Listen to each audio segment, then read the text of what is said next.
Have you heard this argument before? Who is Jephthah? Jephthah was this mighty man of valor, but he was the son of a prostitute, and his father had sons with his actual wife.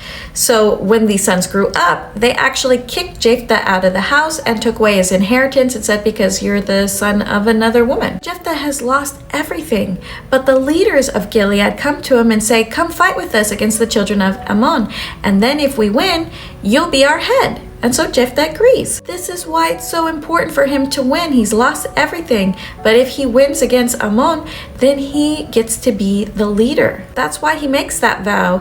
And he says to Adonai, whatever comes out of the doors of my house to meet me when I return safely from the children of Ammon, it will be Adonai's, and I will offer it up as a burnt offering. And of course, it's Mizpah that comes out, his one and only child, his daughter, that comes out to meet him. And so he weeps and he's in sorrow because it was his only child. So does Jephthah sacrifice his daughter to Adonai? Does he do a human sacrifice? Well, Jewish and Christian scholars alike agree that that wouldn't make sense, as human sacrifice is abhorrent to Adonai. In fact, it doesn't make sense at all to dedicate and burn anything that comes through the gates as a burnt offering, as say if it was a pig or a rabbit, it would be blasphemous to offer them up as a burnt offering. If you look at that vow he makes, it will be Adonai's, and I will offer it up as a burnt offering. Actually, that word "and" in Hebrew can also be or. So it will be Adonai's, or I will offer it up as a burnt offering. The reason why he weeps so hard is because he will not have any grandchildren.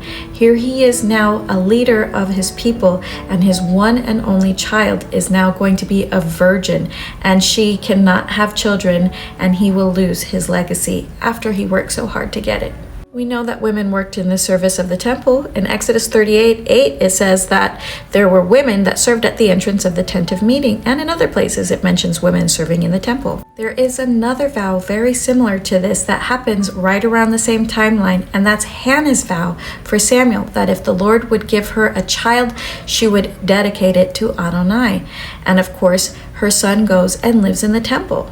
And who would be there at the same time who mourns that she's a virgin and she will never have a child, but the daughter of Jephthah, who is there at the same time for Samuel. God works all things together for good, not evil.